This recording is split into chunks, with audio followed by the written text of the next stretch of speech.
Welcome back to Eliances Heroes, where heroes in business align. To be part of our super community and find out more about Eliances, visit www.Eliances.com. Now, back to our super host, David Kogan, founder of Eliances. I could do this literally for 24 hours straight because it's all about these heroes, and I'm so pumped up from today because we started off the show with the co-founder of Mental Mojo Brain Fuel Supplement at mentalmojo.me. We had the founder of Hint Water, drinkhint.com. We just had the managing partner of Canal Partners and co-founder of Raw Sushi and a gazillion other companies, Todd Belfer from Canal Partners. But thank you, too, by the way, for the feedback we received from our recent interview with a couple sharks from Shark Tank, Kevin Harrington and Jean-Paul DeJoria. Keep that feedback and those comments coming. In fact, speaking of Shark Tank, you know Dragon Den? That's Dragon's Den, the Canadian broadcast company version of Shark Tank. We have with us one of the dragons today, Michele Romanow. Her Twitter handles to be able to reach her is at Michele Romanow. But let me spell that. MicheleRomanow. And of course, we'll have that on our website, Eliances.com. Now, Michele, you're new on Dragon's Den. What have you found, though, to be most surprising about Dragon's Den? I had been an entrepreneur for 10 years, started, a couple different companies. And it was fun. It's been my third season on the show. I've had a couple of deals that have already been crazy. I had a fingerprint padlock that I invested in last season that's already doing $500,000 a month. But what was surprising was actually the number of people that came on the show and they said, look, I've been thinking about this idea for 10 years.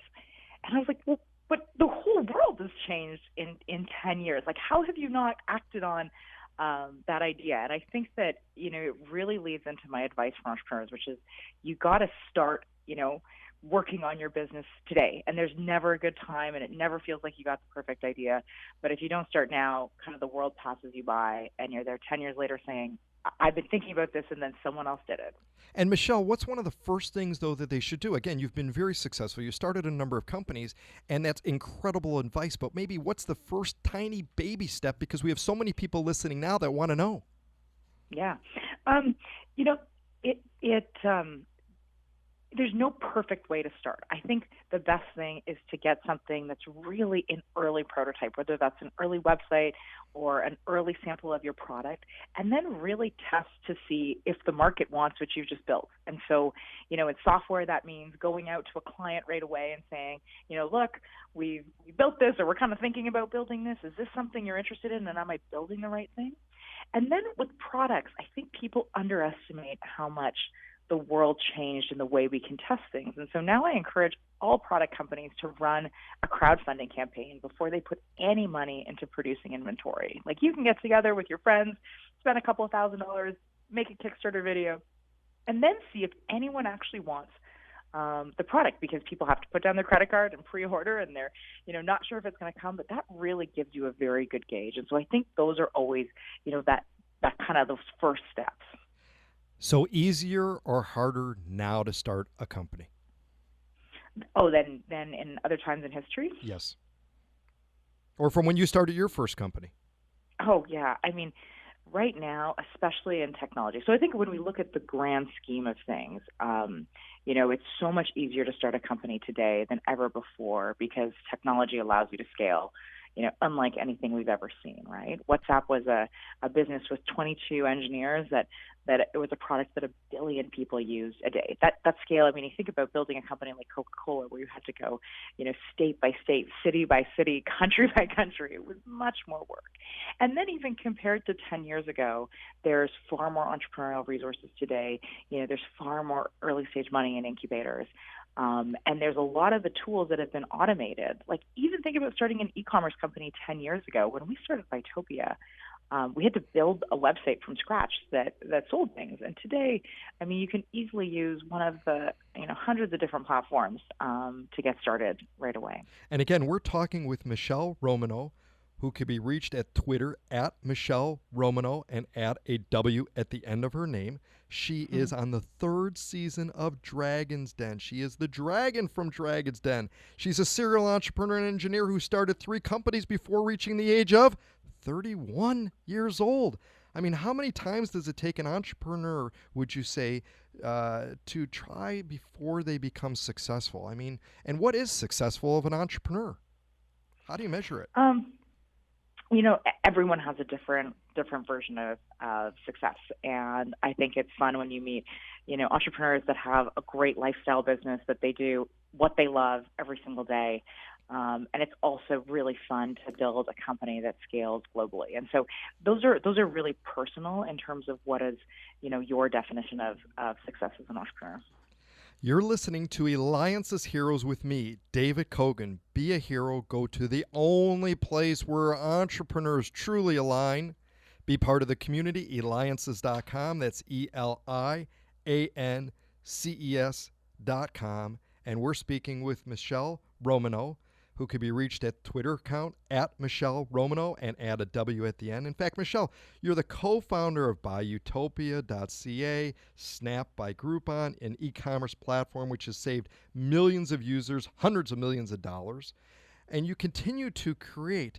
I mean, do you ever where does all of the ideas, the inspiration, where does that special juice come from?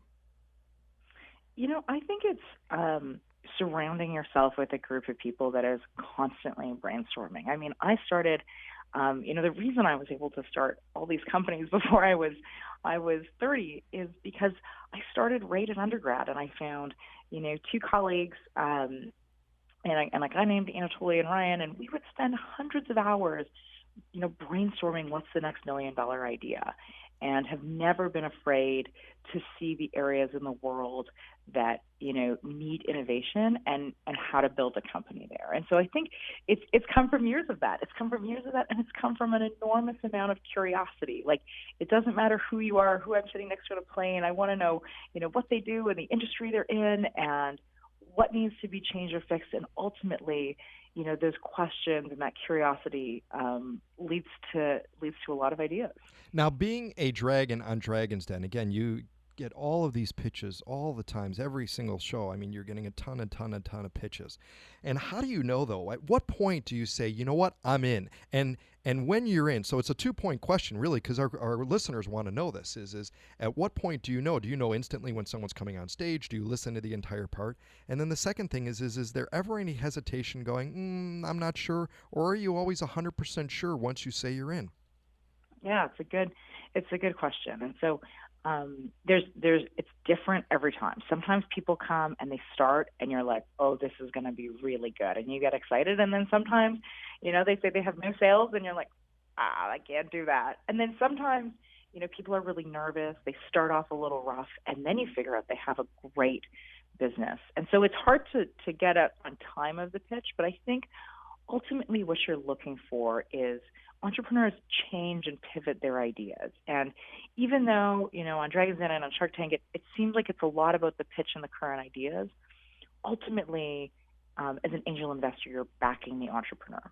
And you need an entrepreneur that, just has a little bit of a chip on their shoulder, whatever that is. Like, they need to win. They need to be willing to fight when, there's all sorts of threats against their business. They need to be able to fight when, the current business model isn't working and they have to pivot into something that's not. And so ultimately, I always think a founder's story is really important. Why they're doing this is really important because that really determines, to me, if they're going to win. And so I think that's kind of, how I think about that. How old were you when you started your first company? So I was in undergrad. I was 20 years old, and it was a little coffee shop on campus. It's still there 10 years later. And who helped guide you through that? It was kind of a little bit. I mean, like all startups, it's a little bit of trial by fire. It was some professors. It was finding, some friends at school that wanted to do this with me, and it was just asking a lot of questions. And today, I want to make access to capital a lot easier for entrepreneurs. My latest startup, ClearBanc, is all about providing financing through very data-driven sources to entrepreneurs, so they can start and grow their own business. And you can also go to ClearBanc.com. That's ClearBanc.com. And of course, we'll have the link on our website, Eliances.com. Well, Michele, you're a tech titan engineer and serial entrepreneur. You're a dragon and a hero. Michele Romanow, co-founder too of ClearBanc. Connect with her on Twitter at Michele Romanow and add that W. This is David Kogan with Eliances. You have been listening to Eliances Heroes, where heroes in business align. Eliances is the destination for entrepreneurs, investors, CEOs, inventors, leaders, celebrities, and startups. To present your superpower, visit www.eliances.com.